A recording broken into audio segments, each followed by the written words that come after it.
it's always sad to hear that employees are going to be laid off, especially with a company that we basically, if you're a Transformer fan, love or hate them, you know, just the company that makes these toys. And I'm not a hater of Hasbro, and I want Hasbro to know I don't hate them. I'm not a negative person against the company because I buy these figures all the time. It's just certain things that I see. If it ain't right, I'm gonna talk about it. But I don't know. I just don't think people play with toys like they used to. Everything is on decline. You know, they don't want physical media for video games anymore. When now everything's going to be digital, which it's par for the course. And sometimes I admit I don't like changing disc or changing those little switch games in and out. But, you know, I still rather have that physical media. It's just, you know, nostalgia because we used to go to the store and buy a video game. You get the cover, you get to open up and look at it. I think with toys in general, it's been like, do kids really play with toys? Like, you see a lot of commercials, you see all these things, and you just go, they really play with these stuff? You know what I'm saying? But unfortunately, toys aren't, the innovation, it's not there anymore because everything is not, you don't have to have anything in your hand. I mean, Hasbro started off as the Hassenfeld brothers. I mean, this is a company probably born out of the Great Depression. They were selling scrap cloths and pencils until the 40s. And then after that, they focused on just toys, and then they went into 52 and they got Mr. Potato Head. And that's what kind of sprung the company into where it is. And then by the time they got to 1984, they had MB. And this is from the Prophetess Journal. Again, I'm going to link this article in the description. I'd rather go here because I'm familiar with, you know, area.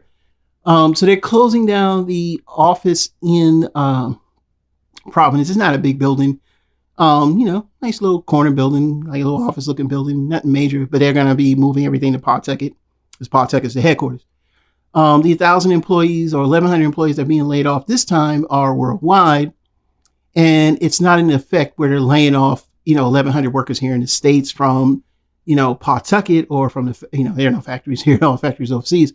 So that's not really going to hurt because they have this thing in Rhode Island where you have to notify the state that you're going to lay off that many people, and it's called WARN, and it's an acronym for, I believe it's, what did it say? I just saw it just now when it said about WARN and what they had to do. And I hate when I do that and I skip all over everything. But I need to hurry up and make this video because I gotta go to bed. But yeah, they have to file with the state that they're going to lay off that many people. And, you know, if they didn't give that notice, it's called the Worker Adjustment and Retraining Notification, or WARN. Rhode Island is a slightly progressive state, so they, you know, there's certain things they do for their workers, and it's like, hey, I mean, you know, you have to go through all of these different things that they're going to lay that many people off. So it's not.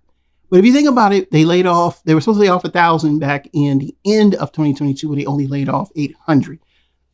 You know, worldwide. So, you know, but 1,100 plus 900, that's 1,900, almost 2,000 people being laid off. Is that a bad thing? I say yeah, because if you did 900 a year before, you did 800 a year before, now you're doing 1,100, then there's something wrong. Because normally, if you're laying off people, you're supposed to try to fix it to save money. If you got to keep laying that many people off, I mean, that's not a good sign. I mean, it could come up. Maybe another movie, but I mean, you know how long it takes for the movies to be made, how much this stuff to be done. It's a lot with toys lately, and we're collectors. We don't see the basics like we used to as kids. You know, we turn the TV on, as a commercial, and it's like, oh shit, Optimus Prime. Oh shit, Megatron. You know how it was when we was kids. You saw that commercials and shit, and you just freaked out. Oh my God, I gotta go to these toys. Please, mama, please, daddy. You know what I'm saying? You know. And even back then in 84, 85 was a tough year, man. Reaganomics did not help the country one bit. I don't care who you are. I don't care what color you were. Everybody felt the sting of that dang on Reaganomics, which it was horrible. And I mean, not saying that we did. I was lucky. My mom, you know, she worked for the school district now as a teacher. She worked central office administration. My dad was retired, you know, and he just had money to throw around and everything. So even though my mom said no, I could pretty much go to my dad and say, hey, Dad, I gotta get this Transformer, and heck, you would have it. I mean, I got Megatron. G1 Megatron was my first real Transformer a day after Christmas. My dad was still in the hospital. He just called my grandmother in New York. Bam, got it. But even back then, Transformers were hot. Hasbro was hot. hot, red hot. All right.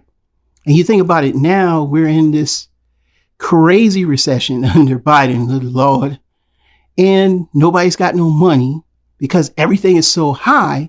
You don't have that disposable income to buy Transformers unless you're making a certain amount of money per hour. Let me tell you something, man. I mean, I don't know how much you make an hour, and I'm not gonna tell you how much I make an hour, but I make a decent amount of money. But I can tell you, man, even $15 an hour is not enough to carry yourself with the rents going up to $1,400, $1,500, $2,000, $3,000 a month, to the point where if you're only making $15 an hour, by the time you pay bills, this whole 15 that everybody was fighting for, you can't buy no damn Transformer. You can't buy any toys. Trust me on that.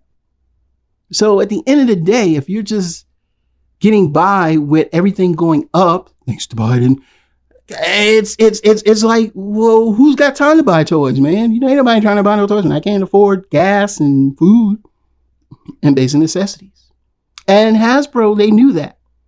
But they're a company and they still got to make money. So at the end of the day, the best thing to do is just keep your eye on everything, clutch your toys, you know what I'm saying, and hope to God that everything goes afloat and we can get our stuff. But also pray for the people that are losing their jobs all over the world, because I would not want to lose my job around Christmas time. It's Super Robot Ed, bringing you more news and reviews. Until then, we see you soon. Bye-bye. Links in the description.